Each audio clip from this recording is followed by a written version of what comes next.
नमस्कार दोस्तों। तो आज फिर एक नए लेक्चर के साथ आपका फिर से हमारे वीडियो में स्वागत करते हैं। आज का हमारा टॉपिक है एल्गोरिदम। क्या है? एल्गोरिदम। तो सबसे पहले हम लोग ये समझेंगे कि आखिर ये एल्गोरिदम होता क्या है। राइट, आखिर ये एल्गोरिदम होता क्या है। तो एल्गोरिदम एक फाइनाइट सेट है क्या चीज का? स्टेप बाय स्टेप इंस्ट्रक्शन का। ठीक है, यहाँ पर स्टेप बाय स्टेप इंस्ट्रक्शन दिया जाता है। क्या करने के लिए? कोई स्पेसिफिक प्रॉब्लम सॉल्व करने के लिए या फिर कोई स्पेसिफिक टास्क परफॉर्म करने के लिए। ओके, एल्गोरिदम क्या है? एक फाइनाइट सेट है जहां पर सेट ऑफ इंस्ट्रक्शन दिया जाता है। क्या करने के लिए?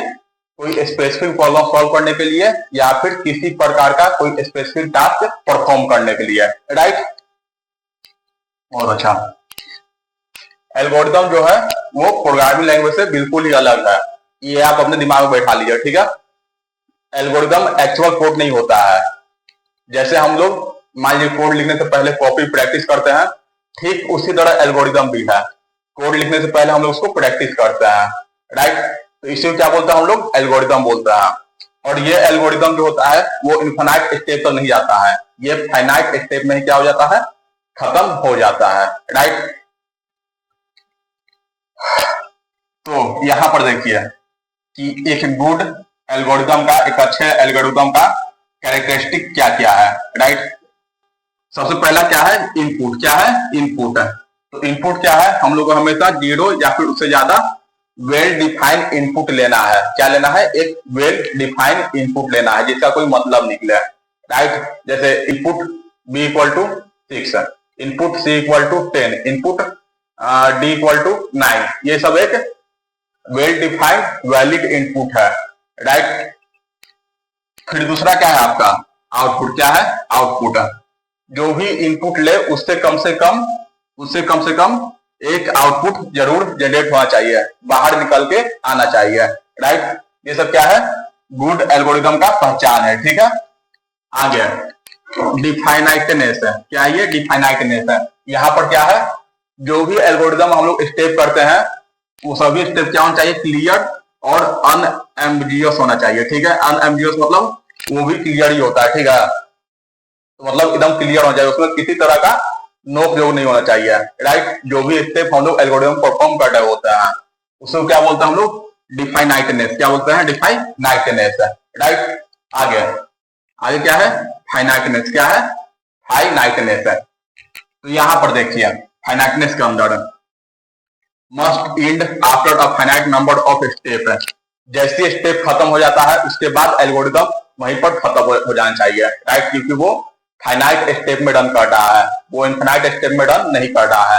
तो इसीलिए जैसे ही उसका फाइनाइट से जितना भी स्टेप है वो जैसे ही पूरा होता है उसके बाद एल्गोरिदम क्या होना होता है? अपने आप रुक जाना होता है। ठीक है, रुक जाना होता है, एंड हो जाना होता है। तो उसे क्या बोलते हैं हम लोग? फाइनाइटनेस बोलते हैं। क्या बोलते हैं? फाइनाइटनेस। राइट, आ गया इफेक्टिवनेस है। ये क्या है आगे? Effectiveness. All steps should be basic enough to perform available resources. जो भी हम लोग स्टेप करते हैं वो बेसिक होना चाहिए। राइट, क्या होना चाहिए? बेसिक स्टेप होना चाहिए एल्गोरिदम के अंदर। कोड और एल्गोरिदम बहुत ही फर्क है। ठीक है, कोड में हम लोग कुछ भारी भरकम कोड लिख सकते हैं। राइट, लेकिन जब भी हम लोग एल्गोरिदम लिखते हैं तो एल्गोरिदम हमेशा बेसिक ही लिखा जाता है। यहाँ पर हम लोग प्रैक्टिस करते हैं कोड का, वो एक्चुअल कोड नहीं होता लेकिन कोड के जैसा ही होता है जिसे हम लोग अपने लैंग्वेज में प्रैक्टिस कर रहे होते हैं। राइट, उसी को एल्गोरिदम बोलते हैं। इसीलिए एल्गोरिदम क्या होना चाहिए? बेसिक होना चाहिए। और जो भी अवेलेबल रिसोर्स है उसको परफॉर्म कर देना। जैसे प्लस है तो वहां पे ऐड कर देना, सब्ट्रैक्ट कर देना है। जो भी वहां पे काम वो उसको काम पूरा कर देना है एल्गोरिदम को। राइट, तो यहां तो कोई दिक्कत नहीं है। तो चलिए आगे देखते हैं हम लोग कैसे हम लोग एल्गोरिदम लिखते हैं। राइट, कैसे हम लोग एल्गोरिदम लिखते हैं अब ये देखते हैं। तो एल्गोरिदम लिखने के लिए सबसे पहले हमको प्रॉब्लम को समझना पड़ेगा, प्रॉब्लम के नीड को समझना होगा। वहां प्रॉब्लम क्या पूछा है, उसके ऊपर क्या सोल्यूशन लगा सकते हैं ताकि वो प्रॉब्लम सॉल्व हो जाए। राइट, प्रॉब्लम समझने के बाद फिर यहाँ पर हम लोग को इनपुट और आउटपुट आइडेंटिफाई करना होगा कि क्या इनपुट में लेना है कि वहां पे आउटपुट जनरेट हो गया आ जाए प्रोसेस के बाद, राइट। तो यहाँ पे उसके बाद हम लोग को इनपुट और आउटपुट को क्या करना है, आइडेंटिफाई करना है, पहचानना है कि वहां क्या नंबर लेंगे कि प्रोसेस के बाद एक वैलिड आउटपुट हम लोग को जनरेट होकर मिले, आ गया। फिर उसके बाद हम लोग क्या करते हैं, जो भी सोल्यूशन होता है उसको हम लोग लॉजिकल स्टेप में तोड़ते हैं। क्या करते हैं, सॉल्यूशन को हम लोग लॉजिकल स्टेप में तोड़ते हैं, राइट। जैसे मान लीजिए हम लोग के पास इफ एल्स कंडीशन का कुछ क्वेश्चन आ गया, तो यहाँ क्या करें हम लोग, इफ मतलब यस, एल्स मतलब नो, तो वहां पर हम लोग क्या करते हैं, इसको कंडीशन में तोड़ के फिर उसको बनाते हैं और आउटपुट वहां से जनरेट करते हैं।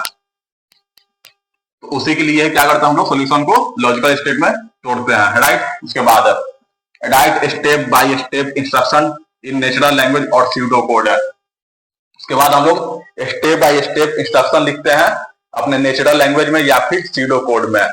नेचुरल लैंग्वेज या फिर स्यूडो कोड में क्या करते हैं हम लोग, स्टेप बाय स्टेप इंस्ट्रक्शन लिखते हैं। ये स्यूडो कोड क्या होता है भाई, ये स्यूडो कोड अभी मैं आगे आपको बताऊंगा, तो वीडियो में बने रहिए, ठीक है। यहाँ पे देखिए, यहाँ मैंने एक एग्जाम्पल लिया है सम ऑफ टू नंबर करने का, ठीक है। तो चलिए इसको करते हैं।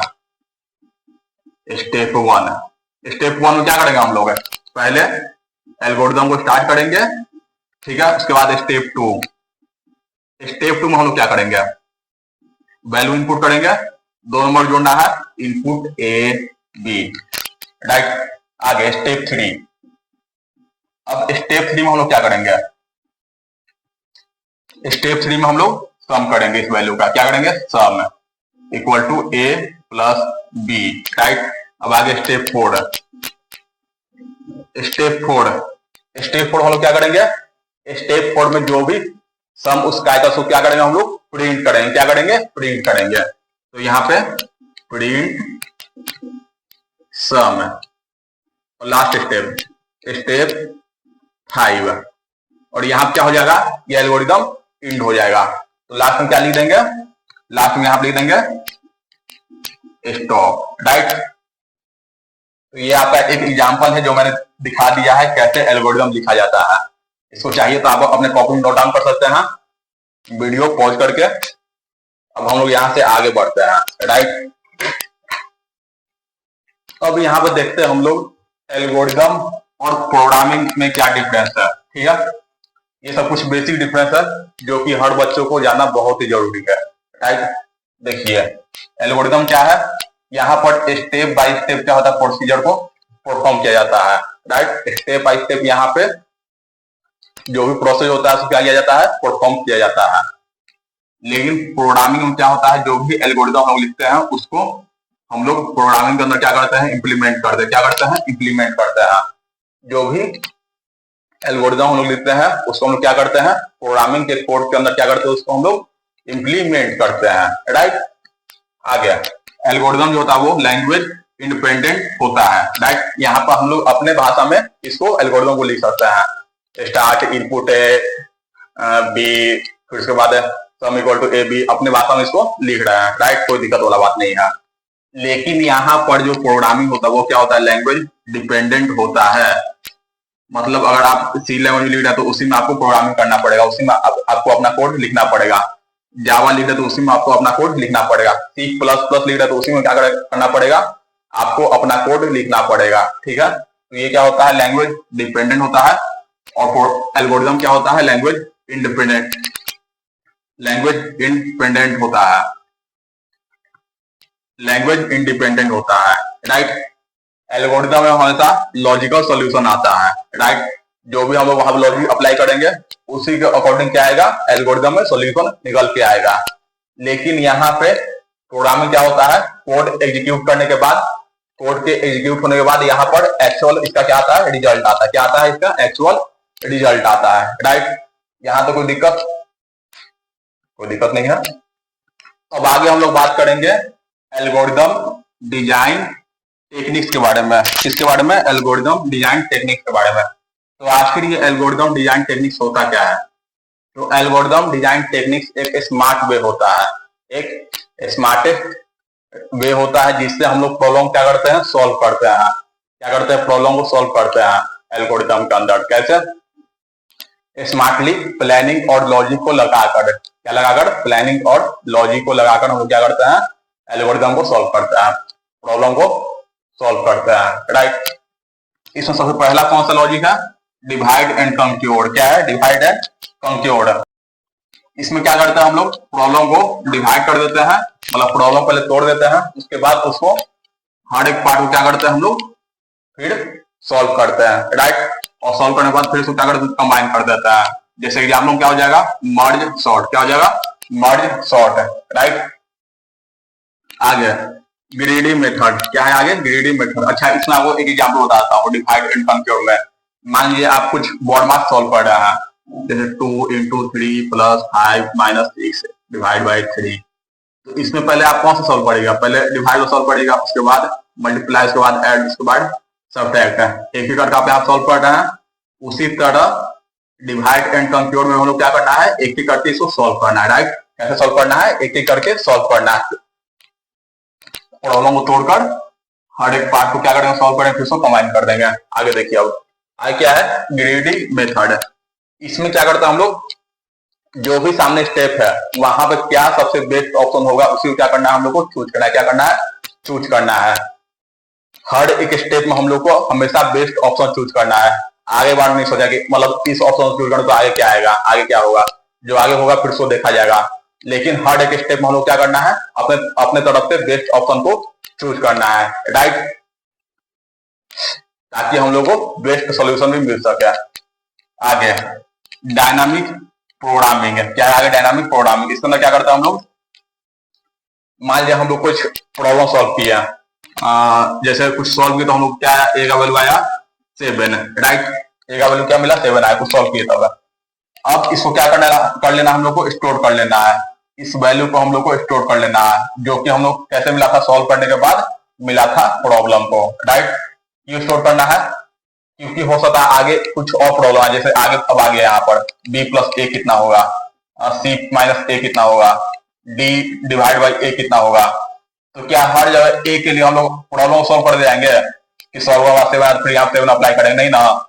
यहाँ पर हम लोग को जो 7 मिला उसको क्या कर लेंगे, उसको स्टोर कर लेंगे, और स्टोर करने के बाद बस इसको क्या करना है, यहाँ पे अप्लाई करते जाना है। इसको क्या बोलते हैं हम लोग, इसी को डायनामिक प्रोग्रामिंग बोलते हैं। क्या बोलते हैं, डायनामिक प्रोग्रामिंग बोलते हैं, राइट। अब आ गया बैक ट्रैकिंग है। बैक ट्रैकिंग में क्या करना है हम लोगों को, जितने भी उस स्टेम पॉसिबिलिटी है सब क्या करना है, ट्राई कर लेना है। अगर फेल होते हैं तब, जैसे मान लीजिए आप अपने दोस्त के घर जा रहे हैं, कहाँ जा रहे हैं, दोस्त के घर जा रहे हैं, राइट। गए, आपको 2 रास्ता मिला, एक जाना लेफ्ट, एक जाना राइट है। अब अगर आप कंफ्यूज हो कौन से रास्ता से हम दोस्त के घर जाते थे, कौन से रास्ता से नहीं जाते थे, तो आप सोचे कि हम जाते हैं लेफ्ट से। लेफ्ट से गए, लेफ्ट का रास्ता को बंद हुआ मिल गया, तो फिर आप किधर जाएगा, राइट से जाइएगा। ठीक उसी तरह हम लोग यहाँ पे हर पॉसिबिलिटी को क्या करना, ट्राई करना है। अगर फेल होते जाते हैं तब, फेल होने के बाद जो भी पॉसिबिलिटी मिलेगा उसको क्या करते जाना है, ट्राई करते जाना है, राइट। जैसा कि मैंने बताया दोस्त के घर वाला, लेफ्ट का रास्ता बंद मिला, राइट गया, फिर राइट में सीधे गया, फिर वहां पे 3 ऑप्शन आया, सीधे जाना है, राइट जाना है, लेफ्ट जाना है। फिर वहां पर कंफ्यूज हो गया कि सीधे जाए, राइट जाए कि लेफ्ट जाए, सीधे गया, फिर रास्ता ब्लॉक मिला, फिर लेफ्ट गया, फिर रास्ता फिर से वहां ब्लॉक मिला, फिर राइट वापस गया। तो वही यहाँ पे भी करना है, राइट। आगे आगे क्या है, ब्रूट फोर्स। क्या है आगे, ब्रूट फोर्स है। यहाँ पे जितने भी कॉम्बिनेशन बन रहे होंगे सब क्या करना है, ट्राई करना है उस प्रॉब्लम को सॉल्व करने के लिए, राइट। जितने भी कॉम्बिनेशन बढ़ रहे होंगे सब क्या करना है, यहाँ पर ट्राई कर लेना है। जैसे आप अपने फोन का कुछ पासवर्ड लगाते हैं और आप पासवर्ड लगा भूल गए हैं, अब वहां क्या करेगा, आप लोग जितने भी पॉसिबिलिटी है सब वहां क्या करेगा, ट्राई करेगा। 0000 लॉक हुआ, सॉरी अनलॉक हुआ, नहीं हुआ, फिर वहां क्या ट्राई करेगा, 0001 0011, ऐसे करके आप अपने फोन का पासवर्ड तोड़ने का कोशिश करेगा। ठीक उसी तरह यहाँ भी क्या करना है, जितने भी कॉम्बिनेशन सब क्या कर लेना, ट्राई कर लेना है। धीरे होगा लेकिन बहुत सिंपल है ये, ठीक है। अगर नहीं हो रहा तब यही करना है एल्गोरिथम सॉल्व करने के लिए। आगे ब्रांच एंड बाउंड। क्या आगे, branch and bound use for optimisation problems है। यहाँ पर सिंपल आपको प्रॉब्लम सॉल्व करते टाइम जो भी आपको लग रहा है कि ये पॉसिबिलिटी यहाँ पे नहीं होगा, उसको आपको शुरुआत में ही बाहर कर देना है। उस पॉसिबिलिटी को शुरुआत में क्या करना है, आपको हटा देना है। ताकि आपका टाइम सेव हो और वहां पे प्रॉब्लम क्या हो, जल्दी सॉल्व हो, राइट। बस यही है। कोई दिक्कत इन छो में, किसी प्रकार की कोई दिक्कत? इसको चाहिए तो आप कॉपी में उतार सकते हैं। ये 6 आपको बेसिक बताए हैं एल्गोरिथम डिजाइन टेक्निक का लॉजिक। इसको चाहिए तो आप अपने कॉपी में नोट कर सकते हैं वीडियो को पॉज करके, जब तक मैं आगे बढ़ता हूं। अब आगे हम लोग बात करेंगे फ्लो चार्ट के बारे में। तो फ्लो चार्ट क्या होता है? फ्लो चार्ट एक विजुअल डायग्राम होता है। क्या होता है? विजुअल डायग्राम होता है जो क्या करता है, रिप्रेजेंट करता है एल्गोरिथम का फ्लो, मतलब एल्गोरिथम कैसे वहां पे परफॉर्म करा, तो क्या करता है, रिप्रेजेंट करता है, राइट। कुछ यहाँ पे कॉमन सिंबल है जिसको मैं बताना चाहूंगा आप लोगों को, जो कि हमको पता है, बहुत लोग पता भी होगा क्योंकि ये बेसिक ही है। पहला है स्टार्ट स्टॉप। इसके लिए कौन सिंबल यूज होता है? Oval symbol, right. आ गया इनपुट आउटपुट। इसके लिए कौन सिंबल यूज होता है? पैरेललोग्राम का सिंबल यहाँ पे यूज होता है इसके लिए, राइट। आ गया प्रोसीजर। इसके लिए कौन सा सिंबल यूज होगा? इसके लिए हम लोग रेक्टेंगल सिंबल का यूज करेंगे लास्ट। और कुछ कंडीशन आता है तो उसके लिए कौन सा सिंबल यूज करेंगे हम लोग? उसके लिए हम लोग डायमंड का सिंबल यूज करेंगे, राइट। इसमें कोई दिक्कत? कोई दिक्कत नहीं है। कंडीशन या फिर यहाँ पे हम लोग डिसीजन भी लिख सकते हैं, ठीक है। जैसे मैं इसको रिप्रेजेंट करके अब दिखाता हूँ। Start input a b sum a plus b print sum stop. ये आपका क्या हुआ? ये आपका फ्लो चार्ट में मैंने इसको रिप्रेजेंट करके आपको दिखा दिया, ठीक है। कोई दिक्कत? इसको अपने कॉपी में आप नोट कर लीजिए, बहुत इंपॉर्टेंट चीज है ये सब, जब तक मैं आगे बढ़ता हूं। तो अब आगे देखिए, आगे क्या है, ड्राई रन और ट्रेस टेबल, जो कि बहुत ही इंपॉर्टेंट टॉपिक है एल्गोरिथम का, राइट। ये सब आपसे इंटरव्यू में भी पूछ सकता है। ड्राई रन, यहाँ पे हम लोग मैनुअली चेक करते हैं एल्गोरिथम को कि वो करेक्टली रन कर रहा है कि नहीं कर रहा है, करेक्टली रन कर रहा है कि नहीं कर रहा है। कैसे चेक करते हैं? मैनुअली वहां पर वैल्यू अपने तरफ से डालकर, वहां पर मैनुअली वैल्यू डालकर क्या करते हैं, एल्गोरिथम को चेक करते हैं कि वो सही से काम कर रहा है कि नहीं कर रहा है, राइट। जैसे यहाँ मान लीजिए मैंने एल्गोरिथम लिखा start input a b sum है, प्रिंट सम स्टॉप है। तो मैंने यहाँ क्या किया, अब यहाँ मैंने मैनुअली अपने तरफ से कुछ वैल्यू ले लिया, ए का वैल्यू 3, बी का वैल्यू 5 है। तो सम यहाँ क्या आ जाएगा, 8 आ जाएगा। तो यहाँ क्या हो रहा है, एल्गोरिथम ठीक से काम कर रहा है, राइट। तो इसी को क्या बोलते हैं हम लोग, ड्राई रन बोलते हैं। क्या बोलते हैं? ड्राई रन बोलते हैं, राइट। आगे आगे क्या है, ट्रेस टेबल। आगे क्या है, ट्रेस टेबल, जो कि दिखाता है कैसे वेरिएबल चेंज होता है हर एक स्टेप में, हर एक स्टेप पे स्टेप बाय स्टेप कैसे वेरिएबल चेंज होते रहता है इस ड्राई रन के केस में। जैसे यहाँ मान लिया मैंने A5 लिया था, B3 लिया था, तो सम कितना आया, 8 आया है, राइट। यहाँ वेरिएबल चेंज नहीं हो रहा है। क्यों नहीं चेंज हो रहा है? क्योंकि यहाँ मैंने एक ही वेरिएबल लिया था जिसका आंसर भी एक ही आया है। यहाँ वेरिएबल कब चेंज होता है, लूप वाले कंडीशन चेंज होता है, राइट। जहाँ पे मान लीजिए वाइल आई, फिर आई को यहाँ पे सम प्लस आई, तो यहाँ पे क्या होगा, सम का वैल्यू चेंज होता रहेगा और आई का वैल्यू यहाँ पे चेंज होता रहेगा। मान लीजिए यहाँ पे सम मेरा आया था 2 और आई का वैल्यू मैंने यहाँ पे रख दिया 3, राइट। तो यहाँ पहले क्या आएगा, 5 आएगा, फिर 5 यहाँ से ऊपर आएगा सम के पास, फिर 5 प्लस 3 कितना हो जाएगा, 8 हो जाएगा। फिर ये 8 ऊपर जाएगा सम के पास, फिर 8 प्लस 3 कितना हो जाएगा, 11 हो जाएगा। तो इस केस में क्या होता है, वेरिएबल चेंज होता है, राइट। इस केस में क्या होता है, वेरिएबल इसका चेंज होता है, लूप की कंडीशन इसका वेरिएबल चेंज होता है, राइट। ऐसे सिंपल कंडीशन में इसका वेरिएबल चेंज नहीं होगा ट्रेस टेबल के अंदर, राइट। कोई दिक्कत, इसको नोट कर लीजिएगा। अब बाद में हम लोग बात करेंगे टाइम एंड स्पेस कॉम्प्लेक्सिटी के बारे में, टाइम एंड स्पेस कॉम्प्लेक्सिटी के बारे में, राइट। पहला क्या है, टाइम कॉम्प्लेक्सिटी। एल्गोरिदम कितना टाइम लेता है, एल्गोरिदम कितना टाइम लेता है,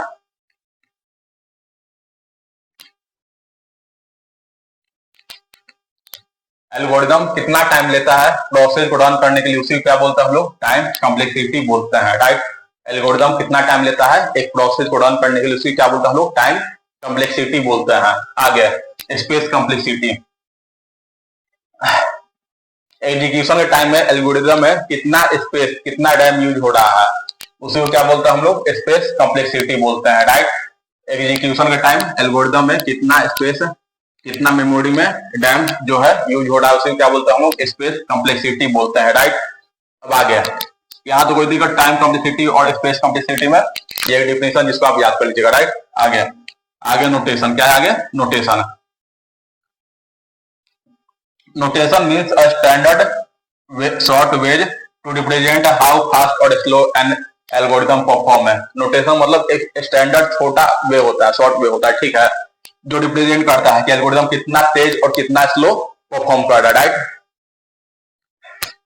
बेसिकली नोटेशन क्या रिप्रेजेंट करता है कि कोई भी एल्गोरिथम कितना फास्ट या फिर कितना स्लो उस प्रोसेस को, उस एग्जीक्यूशन को अगर परफॉर्म कर रहा है। जैसे यहाँ कुछ नोटेशन है, पहला है बिग ओ, क्या है बिग ओ, जिसका सिंबल क्या है, ये सिंबल है, राइट। ये सब नोट कर लीजिएगा। जहां भी आपको बिग ओ नोटेशन दिखाई देता है वहां क्या समझ लीजिएगा, वर्स्ट केस टाइमिंग, मतलब वहां बहुत ही ज्यादा धीरे क्या हो रहा है, एल्गोरिथम परफॉर्म कर रहा है, राइट। वहां बहुत ज्यादा टाइम ले रहा है एल्गोरिथम प्रोसेस को एग्जीक्यूट करने में। दूसरा क्या है ओमेगा, ओमेगा ये सिंबल होता है, ये क्या है, बेस्ट केस टाइम, क्या है ये, बेस्ट केस टाइम, मतलब यहाँ पे अच्छा खासा टाइम क्या कर रहा है एल्गोरिथम अपने प्रोसेस को परफॉर्म कर दे रहा है, ठीक है। यहाँ पे अच्छा खासा टाइम में क्या कर रहा है एल्गोरिथम, एग्जीक्यूट हो रहा है, एल्गोरिथम क्या हो रहा है, एग्जीक्यूट हो रहा है, राइट। अगला है थीटा, जिसका ये सिंबल है, जो कि एवरेज केस टाइम है, ना ज्यादा स्लो ना ज्यादा फास्ट है, एवरेजली क्या कर रहा है यहाँ पे एल्गोरिथम एग्जीक्यूट हो रहा है इस नोटेशन के अंदर, राइट। फिर से एक बार रिवाइज कर लीजिए, बिग ओ के अंदर एल्गोरिथम जो है बहुत धीरे एग्जीक्यूट होता है, जो कि वर्स्ट केस टाइम है। ओमेगा के अंदर इसका सिंबल ये है, जो कि बेस्ट केस टाइम है, जहां पे एल्गोरिथम बहुत जल्दी क्या होता है, एग्जीक्यूट होता है। अगला थीटा, थीटा के अंदर एवरेज केस टाइम है, जो कि वहां पे एवरेजली एल्गोरिथम क्या होता है, एग्जीक्यूट हो रहा होता है, राइट। कोई दिक्कत यहां तक,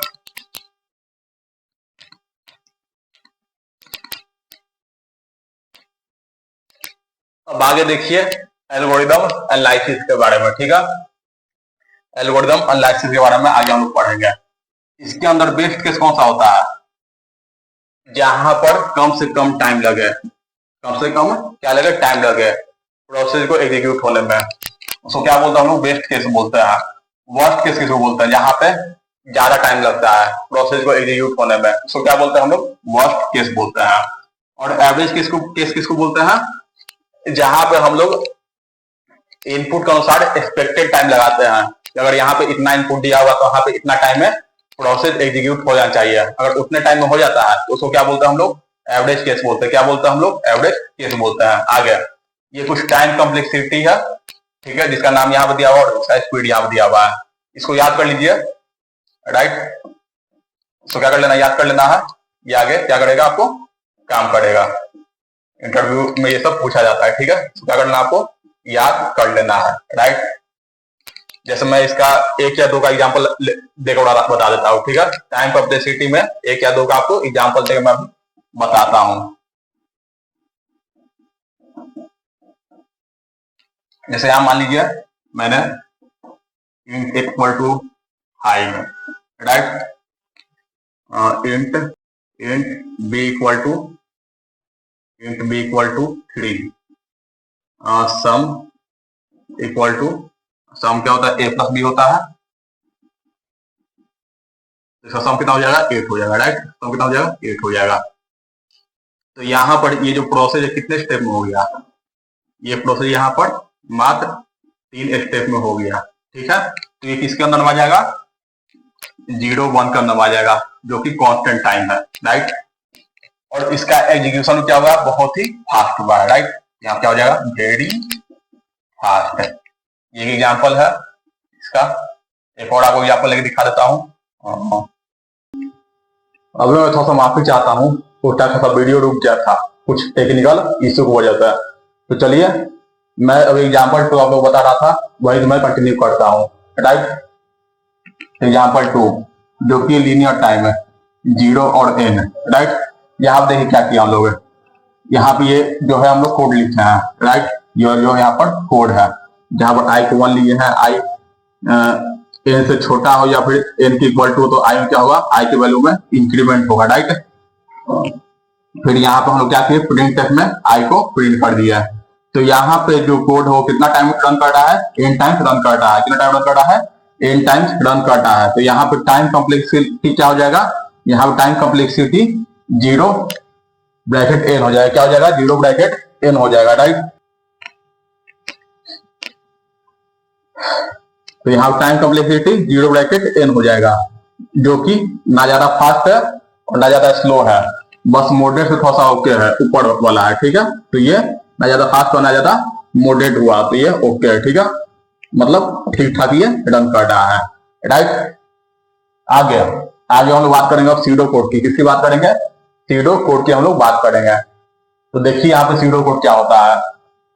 सीडो कोड मतलब हम लोग जब एल्गोरिदम को, एल्गोरिदम को जब हम लोग प्लेन और सिंपल इंग्लिश में लिखते हैं, सिंपल वे में लिखते हैं, उसे क्या बोलते हैं हम लोग, सीडो कोड बोलते हैं, ठीक है। एल्गोरिदम जब हम लोग सिंपल लैंग्वेज में लिखते हैं, उसे क्या बोलते हैं हम लोग, सीडो कोड बोलते हैं, जो कि कोड की तरह होता है लेकिन वो कोड नहीं होता है, ठीक है। वो कोड की तरह दिखता है लेकिन वो रियल कोड नहीं होता है, राइट। सीडो कोड की तरह दिखता है लेकिन वो रियल कोड नहीं होता है, ठीक है। हम लोग को सीडो कोड की यूज करना चाहिए क्योंकि ये इजी है समझने में, ठीक। एल्गोरिदम तरह, यहाँ तक कि जो आदमी प्रोग्रामिंग नहीं करता है वो भी सीडो कोड को आराम से समझ सकता है, right. It shows step by step logic है, ठीक। एल्गोरिदम द्वारा ये भी स्टेप बाय स्टेप लॉजिक दिखाता है, हम लोगों को लॉजिक शो करता है। You can convert it into any programming language, C, Python, Java etcetera, right. और इसको हम लोग किसी प्रोग्रामिंग लैंग्वेज में कन्वर्ट भी कर सकते हैं, जैसे पाइथन में कन्वर्ट कर सकते हैं, सी में कन्वर्ट कर सकते हैं, जावा में कन्वर्ट कर सकते हैं, और इसी तरह किसी और भी प्रोग्रामिंग लैंग्वेज है इसको हम बाद में कन्वर्ट भी कर सकते हैं, राइट। एल्गोरिदम प्रोग्रामिंग लैंग्वेज का एक पार्ट था, लेकिन इसको हम लोग प्रोग्रामिंग लैंग्वेज क्या कर सकते हैं, कन्वर्ट कर सकते हैं सीडो कोड को। ये अपने दिमाग में रखिएगा, ठीक है। आगे जैसे देखिए यहाँ पे मैं एग्जांपल देना चाहता हूँ सीडो कोड पर, जैसे एल्गोरिदम ये लिखा हो, ठीक है, ये क्या है, एल्गोरिदम लिखा हुआ है। अब इसको हम लोग सीडो कोड में कैसे कन्वर्ट करेंगे, अभी दिखाता हूँ। इसको हमको किस में कन्वर्ट करना है, एक काम करता हूँ, इधर बना के दिखाता हूँ, ठीक है।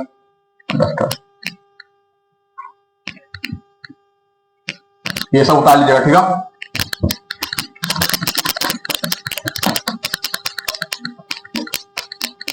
हाँ, तो इसको मैं क्या करूंगा, अभी सीडो कोड को कन्वर्ट कर दिखाता हूं, ओके।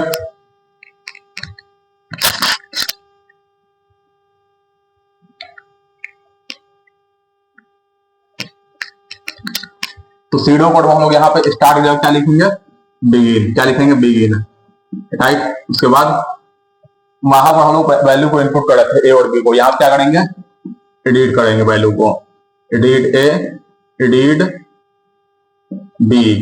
फिर यहाँ पे भी आप सम करेंगे, चल जा, sum equal to A plus B, right. Print सम,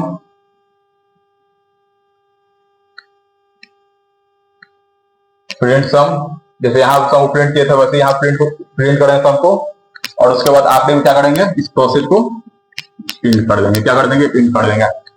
तो ये क्या हो गया आपका, ये आपका हो गया, ये आपका क्या हो गया, सीडो कोड हो गया, राइट।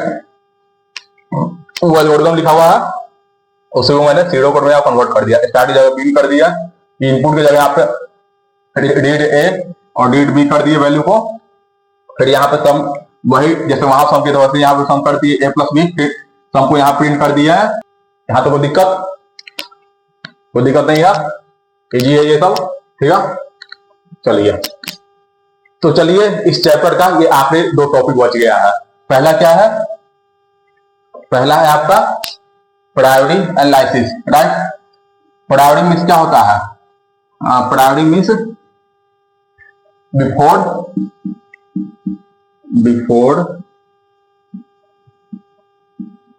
Implementation, right,